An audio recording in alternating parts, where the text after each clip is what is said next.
Hello, it's Nikki. Welcome to a brand new podcast and a brand new week. It is Monday, and I'm saying it is Monday because I actually know what day it is.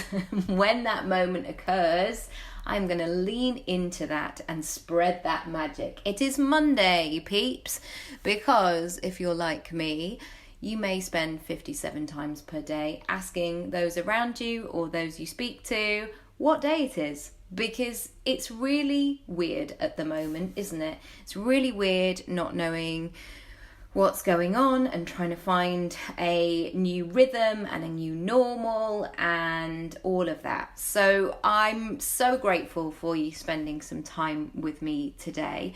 I am going to be showing up way more consistently because actually for me this is I've got several words for the year, but one of them is about consistency and really helping myself and supporting myself so I can do all the things that I want to do. So even though I might randomly want to share something on a Tuesday or a Thursday, I'm really going to try and wait and just share on this podcast Monday, Wednesday and Friday. So if you're not subscribed, please do come on over and do share it with somebody.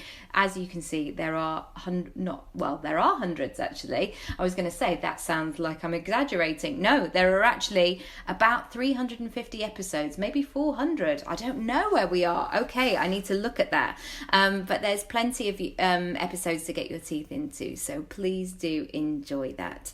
Okay, today I knew what I was going to talk about because I did my planning last week, and it was all about shifting the funk, shifting that moment of, yay, I feel really great about things, and now I feel like utter pants and I don't know what to do, and I've got all the self-doubt and I'm feeling all these feels. Anyway, yesterday I got a little test when I came to record this podcast. Yesterday, I woke up in an absolute funk. I didn't feel like doing anything. I didn't want to talk to anybody. I felt tired. I felt irrational. All these really sexy situations. I felt irrational. I felt irritable. I felt frustrated. I just felt like I wasn't in my body. And those days don't actually come to me that often anymore because I've really worked hard to get myself to a place where that doesn't happen. So when they do come, they knock me for six. But I was laughing to myself because I was like, it was like the universe or God, angels, however you like to refer to it, was playing a trick on it. Like, Nikki, this is not the time for just saying sweeping statements about shifting the funk. We're actually going to send you the test. We're actually going to send you the process, so you actually have to work it through. So I just thought, now I'm going to kind of shift the focus of this. I'm going to talk you through what I did yesterday. And hopefully it will be useful. And as always with all of my content, take what you need, ditch the rest. So yesterday, in this kind of funk and feeling rubbish, the first thing I had to do was take things really slowly. I don't know if this happens to you, but it happens to me. When I'm in a bad mood or when I'm feeling like things are a bit overwhelming, I become really clumsy. So even something like putting a dish in the sink, like I'll break it by accident, or I'll fall over something, or like I'll get something stuck in a washing machine and it will just get bigger and bigger and bigger. It's like somebody blowing up a balloon and you know that it's going to pop very, very soon. So that's my first recognition always is, right, okay, you're feeling like this. You're going to have to take this slowly today. You're going to have to really, really pay attention to what is going on. The second thing I did was I cut my to-do list in half. And I really looked at what I was actually capable of that day. And I wasn't going to be able to do all the things. Like when I'm focused, when I'm feeling good, oh my goodness, I am so productive and I can do things in a day that people procrastinate about for a year. Like, I truly believe that. Like, when I'm in, and it will be the same for you, when you're in that vein of this is exactly what I'm supposed to be doing in the world, you're going to find that really easy to fly and do those things. However, on the other side of the coin, when I'm not in that place, everything feels much harder. So I cut that to-do list in half. And, you know, sometimes there's this pressure to strive for excellence, to be doing all of these things, and time scales as well. Like, I've got to have all of these things done today. And taking a step back and going, but do I really? Do I really, at the detriment to everything else, do I really need to have all those things done today? And the answer for a lot of those was no. So that was the second thing that I did. The third thing I did was I knew that I was going to have to take some time to look after myself. So when my daughter napped in the day, I actually laid down with her. I mean, she's so lovely to cuddle anyway, but I just took that time. I also read my book. My mum passes on loads of magazines to me, so I read some of those. I ate really good food. I upped my water. I didn't actually leave the house, so usually exercise would be a big thing that I would do, but I had a big run on Saturday. See, this thing about the days, see? But so I'd done that the day before, so I just enjoyed that kind of gentle situation. And then, after a bit of lying down, it hit me, as it may hit you, when you feel the need to move stuff, to move energy. So even like I opened the back door, even though it's freezing outside. I did warn my family before, just in case they think I'd gone crazy, but I needed to shift that funk and move that energy around the house. I also suddenly thought about all the things that really annoyed me about our space, because we've got two people trying to work. We've got a toddler who wants to look, and I'm saying look, I don't mean look, I mean touch. She wants to touch, pull out, destroy sometimes, throw, all the things. She's in that really lovely, curious, like, ooh, what's this? Oh, can I put my hand in? What happens if I do this?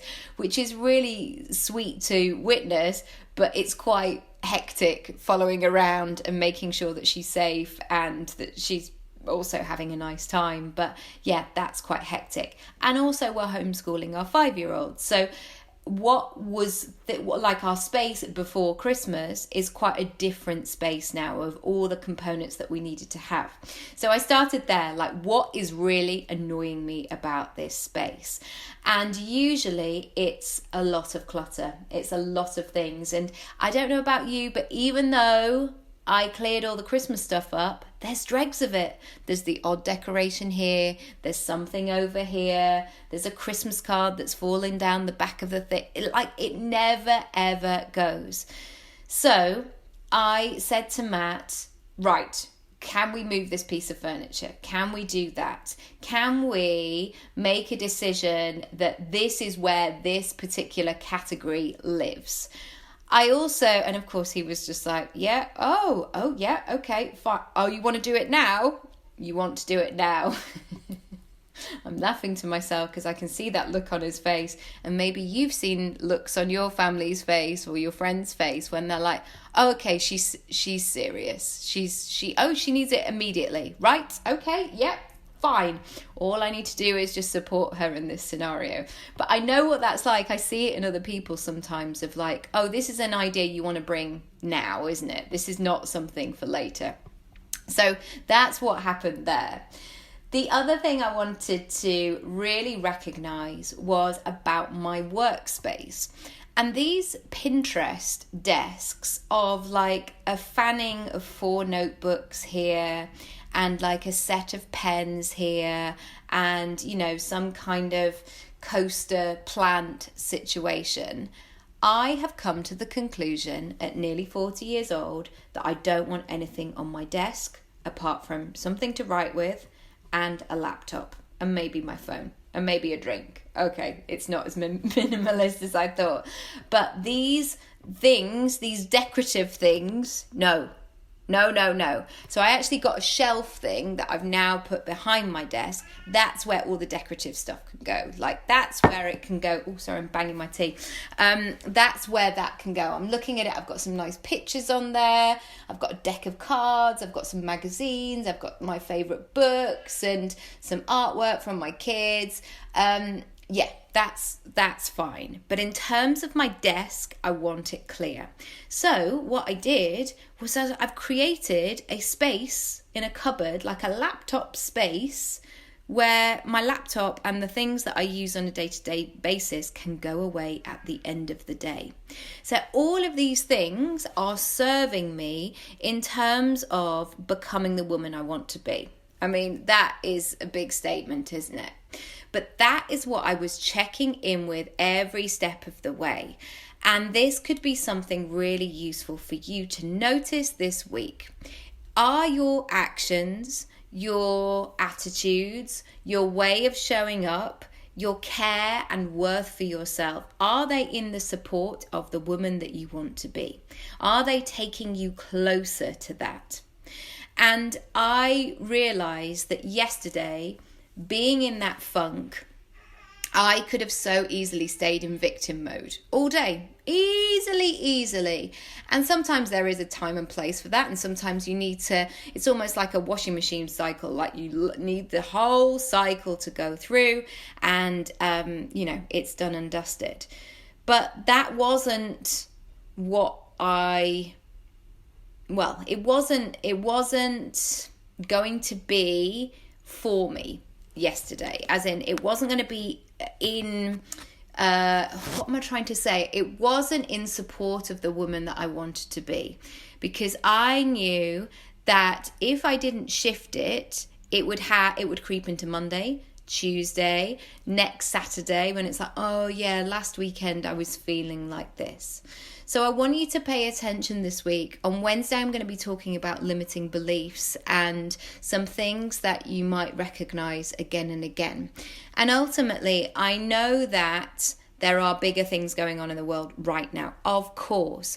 But equally, I presume you still need to earn money. I presume you still need to grow your business. You still need clients. You still need to put one foot in front of the other. So everything that I'm giving you, of course, is bearing in mind all the stuff that's going on, but also giving you some tools. So by the time you actually sit down to your desk, then you can get the work that you need to do. Because I think it goes without saying that we all need a bit more no screen time. We all need more sleep, especially at this time of year as well. We all want to hibernate a bit more. I'm definitely less tolerant of all the screens and all the things. I'm just finding it too much at the moment. So everything that I share is about really optimizing your time that you have, get the stuff done that you need to do, but also bring much more ease and flow to your life. I mean, that sounds really good, doesn't it? This is what I'm going to aim for today. Now, if you've listened to this and you're like, yes, I need a bit of a focus, I need a bit of a structure, I've got a brand new masterclass for you, which is all about Monday motivation. And I've re-recorded it. It was re-recorded it last week. So it's really fresh. Nobody else has listened to it. You may be the first person to listen to it, but it's really going to help you give a structure to your week, because I have no desire any longer just to get to Friday and go, wow, I've worked really hard this week, but have no idea what I've done. So I hope you find that useful. The link is down below. And also, if you would love to join Jam and Plan, do so. It is next week. And I started this in lockdown. The first one was June last year, and it was game changing for so many of the people that attended. So do check it out. All the links are down below, nikkiroby.com/Jam and Plan live. It's a live all day session with me, and also you get a week of support. So that is unlimited as well. You can just let me know how I can help and support you and all that great stuff. So do come and join, and I look forward to speaking to you soon. And of course, I'll I'll see you back here on Wednesday. So do subscribe if you haven't done already, and I hope you have a great Monday. Lots of love. Bye.